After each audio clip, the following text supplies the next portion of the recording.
In this video, we're going to have a look at the Canon 18-55mm kit lens. Let's have a look.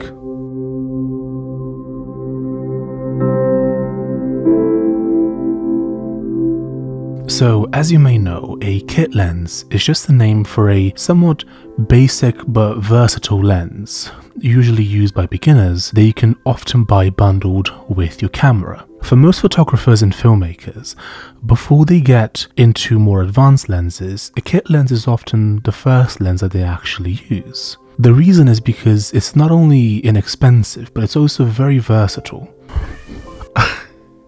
So, should you buy this lens bundled up with your camera, or should you even buy it by itself? Let's delve deeper into the specifics of this lens and see if it's worth it. First off, let's talk about build quality. Okay, come in. Okay, step. Do you wanna sit somewhere? Ideally not in front of the camera. Okay. Oh, that's very nice. And is that you were terrible. You're a terrible cat. Okay, sit on the back of the chair, that's fine. So as I was saying before, I was rudely interrupted by the cat. This is actually, since it's a entry-level lens, it's actually quite light. It only weighs about 200 grams. I've had a few of them over the years, and they're actually quite sturdy, even though it doesn't necessarily feel like it because it's so light. So the newer model of this lens has what Canon calls STM, or an STM motor, which basically means that autofocusing is a lot smoother and quieter. Now, if you are going to buy this lens, make sure that in the name of the lens it does say STM, because if it doesn't, it means it's an older model of this lens, which is not only louder but also focuses less smoothly. Next up, let's talk about image quality. I've actually done multiple photo shoots with professional models with the lens that I'm reviewing, specifically to show you what these lenses can do even on a relatively basic camera body such as the Canon 77D, which is also what I'm shooting this on right now. As you can see, as long as you know what you're doing, even with a very basic kit lens like this, you can get some beautiful shots. Now, if you look at the name of the lens, you'll see that in there, you'll find something that says f3.5 to 5.6. That is the aperture range, and in simple terms, in regular light conditions, so if it's relatively bright outside, you'll be able to shoot quite comfortably. But if you're in a darker environment, such as this for example, where it's a completely dark room except for my light over here, this lens would struggle somewhat. For example, right now I'm shooting on a 50mm f1.4 lens, which is what I've got on right now, and that allows the aperture to open a lot more, which allows in more light, which obviously gives you more freedom. So in most circumstances, especially, outdoor shooting, especially during the day, this lens would work perfectly fine. But if it gets darker, you're gonna struggle. When reviewing lenses, photographers and videographers often talk about fringing and chromatic aberration. Honestly, it doesn't matter at all, because chances are you're taking photos that are to be viewed by yourself or other people, not just photographers. And often photographers tend to obsess a bit too much, in my personal opinion, over the tiny little issues that lenses can have. Oh, look, there's a bit of chromatic aberration like in the corner if you zoom in 5 times. No one cares. Honestly, no one cares. If you're like me, you take photos that are going to be seen by a larger audience who isn't going to pixel peep and care about any of that. As long as you take good photos and you know what you're doing with your lighting, no one's going to care about chromatic aberration or anything like that.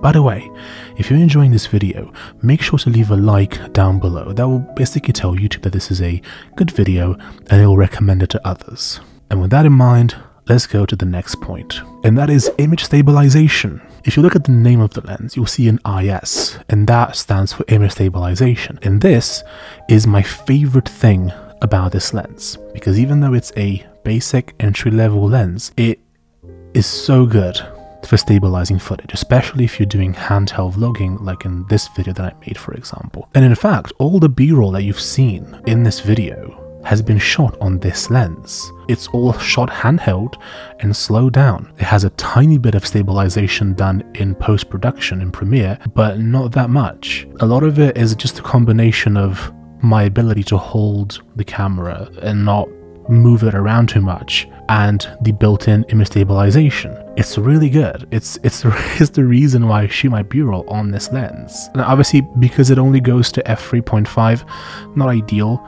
You know, I wish it went a bit wider, but you know, that's what the way more expensive L lens series is for. Right, so what is this lens useful for? Why should you buy it? What does it excel at? It doesn't particularly excel at anything, but it's really good all around. You can take portrait photos. Good kitty. You alright? You doing good? You having a good day, kitty? You having a good day? You enjoying yourself? You enjoying all the attention that you're getting? Why are you rubbing on my microphone? Stop doing that. So as I was saying, it's really good for everything, though it doesn't particularly excel at anything specific. But really, you can basically do anything with this lens, just not particularly super well. It's a fantastic lens to learn on and get used to things. For example, I could shoot this video on this lens, but I prefer the depth of field that the 50mm f1.4 offers me in this scenario. Plus, it's kind of a dark room, it's kind of a dimly lit scenario, and that lens allows more light in, whereas this lens allows less light in. Now, what is this lens not good for?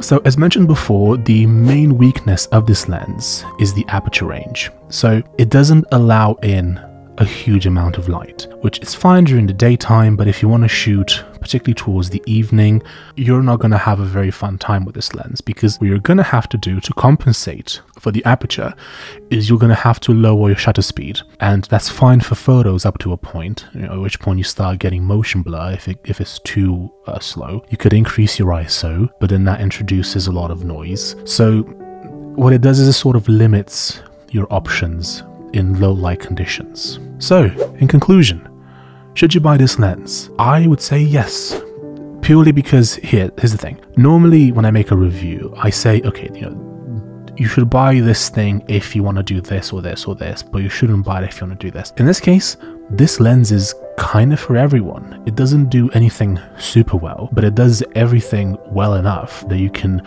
start a channel on YouTube, you can do podcasts, you can do vlogging, and as long as you learn how to be a better photographer and a better videographer, you're going to be able to pull out so much more value out of the lens. The more you learn, the better this lens will be in your hands, is I guess what I'm trying to say. That's the moral here.